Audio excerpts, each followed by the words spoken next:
Honey, the angels are saying that Miss Marlene loves her a good old wine, honey. You want to talk about it? Come and get this Bell breakdown about the whole situation. West Coast Bells. Hey, angels, it's your West Coast And it was Bells, and probably we're a back. weak ass being that. And now you know it.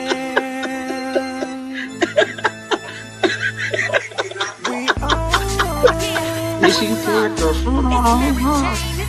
and now You you got know to right, I did. That's why I can't do that with you. we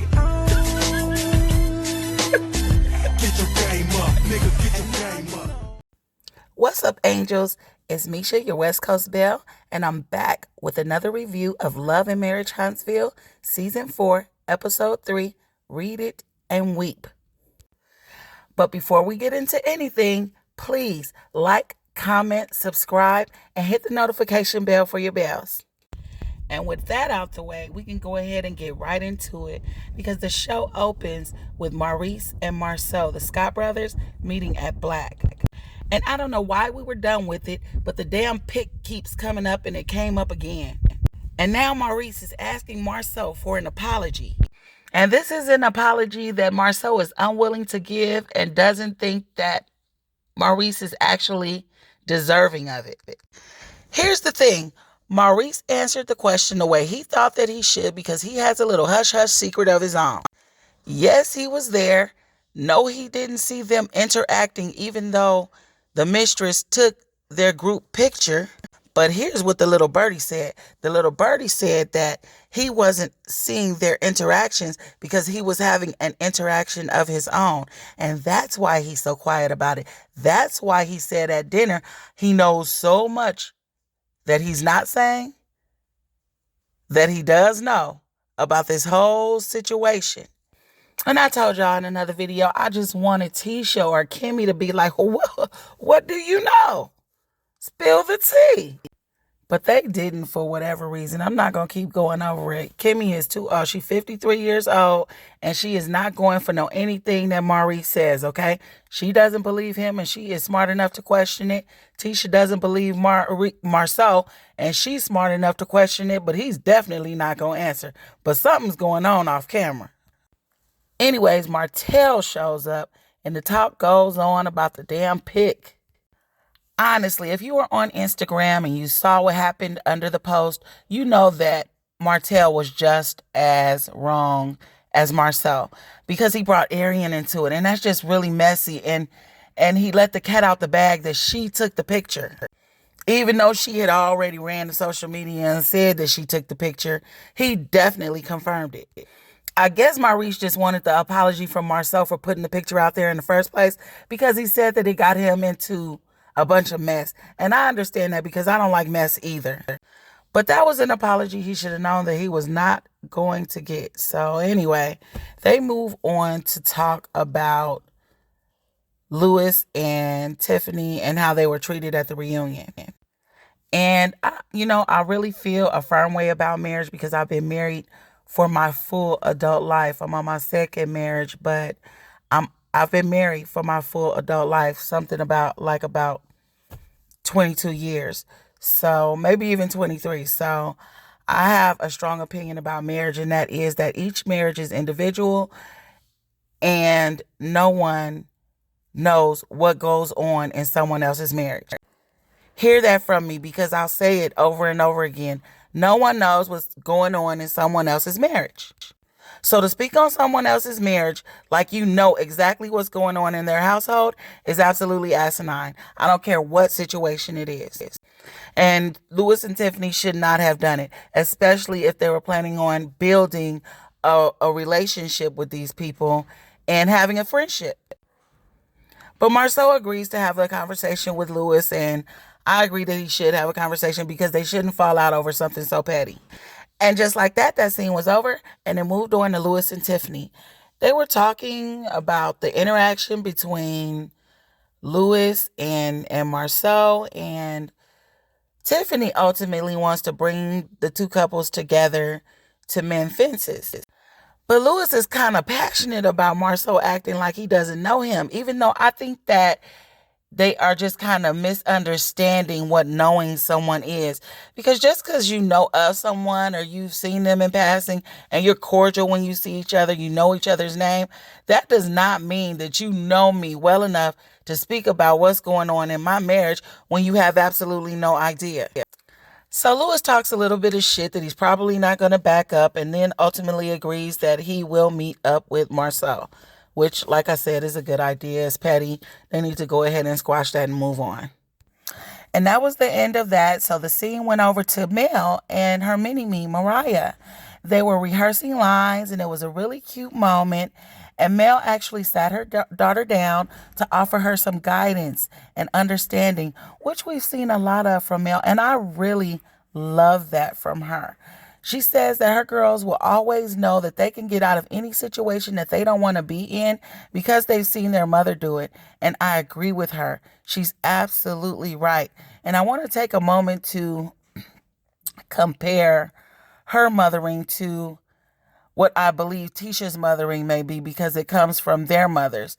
Tisha is going to teach her daughters to be a little bit more submissive and to take a little bit more.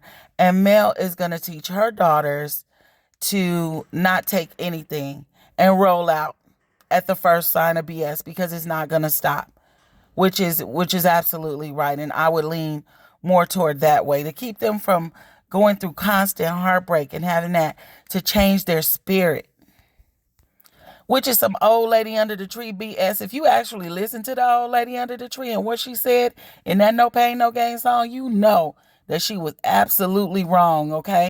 And she might not have been wrong about everything, but she was definitely wrong when she said a little bit of pleasure is worth a whole lot of pain. Because I'll take mine the other way around for 200, Alex. I'm going to need a whole lot of pleasure, and I might be able to take a little bit of pain because my threshold for pain is not very high. But I went off topic a little bit. The bottom line is that Melody and Tisha are in two different situations.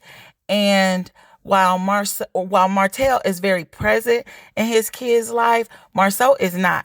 So you can only imagine that if Marceau is not present right now and he lives in the house with her and he's married to her and the kids are with him, imagine how he would disappear after a divorce, honey.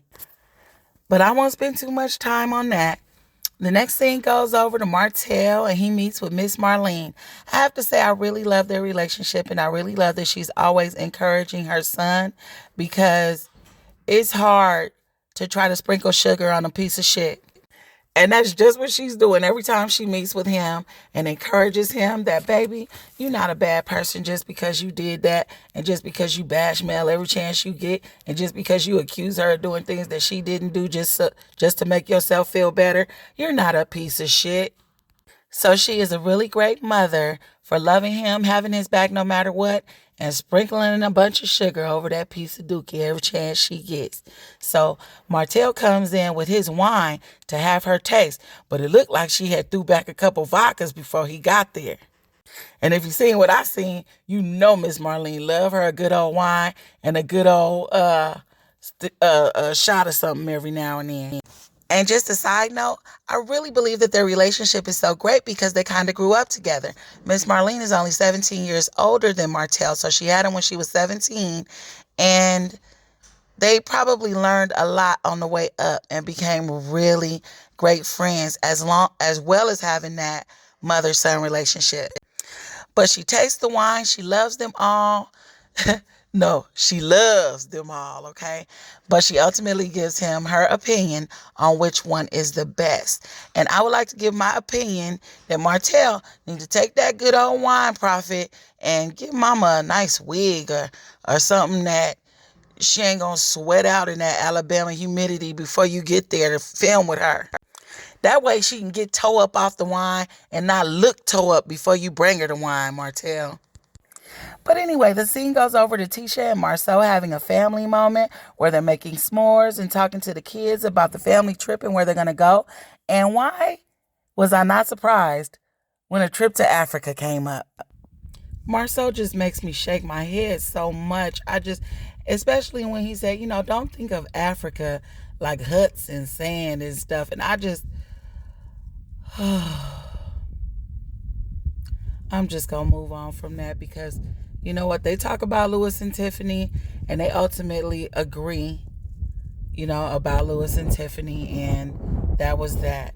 Then, with no smile on her face because the shit is not laughable, Tisha asks where the apartment rumors came from. It's so odd because when Tisha questions him, you can see the look on her face that she wants to know the answer for something and that she really doesn't believe him. She does not believe him. Tisha smells something fishy, Marceau. But Marceau ends the scene by saying, "We're good, right?" Because it's a question. It's a question whether they're good or not. Because Tisha questions whether he's faithful or not. And of course, Tisha lies and says, yes, we're good. But what she should have said is, I can't even believe it's a question. Is that really your question? Is that what you want to ask me? Answer the question like the Scott brothers answer their wives' questions. But moving on, Kimmy and Maurice talk as Kimmy packs for their honeymoon. She pulls out some lingerie that she bought before they got married 3 years ago, and she seems really happy. I got married on 4-3-2-1 and still haven't been on a honeymoon, so me and the hubby are planning on doing a late honeymoon too. Kimmy tells Maurice about the party and how Kiki was there and how there was a whole lot of Letitia talk, and Maurice, kind of lets her know that she should talk to Tisha about it, and I agree. So the scene ends with Kimmy going to try on some of that sexy lingerie for her man. And that was a really cute moment. I really love their relationship. Even if Maurice did have that little mess up or whatever when he had his interaction that he was having that didn't let him see all the other interactions that were going on while he was there. He doesn't strike me as a cheater. He doesn't strike me as someone who just got married and is going to cheat immediately, at least. So, girl, go get sexy for your man and do a little something before y'all leave the house. And now I'm going to move on to the dreaded segment, and I'm going to make this fast because I hate talking about him, especially when he's trying to make Melody look bad. So this book signing starts. It doesn't look like the kids are going to show up. They call Mel. They give voicemail. Some other kids want to read the book with Martell. He looks real sad about it, like he just can't take that the other kids are reading the book with him, even though it's not his week and he scheduled something that was not during his week. And the scene goes over to Melody and she's explaining to her mother why she's not going over there and that she had just found out about the book signing and that it wasn't his week and she had already planned for them to go out of town because there were 2 deaths in the family. And I don't want to hear no more about it. Because the bottom line is this. Martell, everything that's happening to you, everything that you are going through, it's going to be a time where you have to realize that you brought all of this on yourself. You did all of this to yourself. Everything. There's not one thing that's going on in your life right now that you can't blame on yourself. It's not Melody's fault. It's not. And I don't give a damn what she did while y'all were separated or broken up or whenever she did it. It doesn't matter. It wasn't cheating. I don't care. So that's all I have for you guys. And if you want to see more videos like this one, please don't forget to like, comment, subscribe, and hit the notification bell for your bells. West Coast Bells. Hey, angels, it's your West Coast And it was Belle, probably a and weak ass BMW. Now you know it.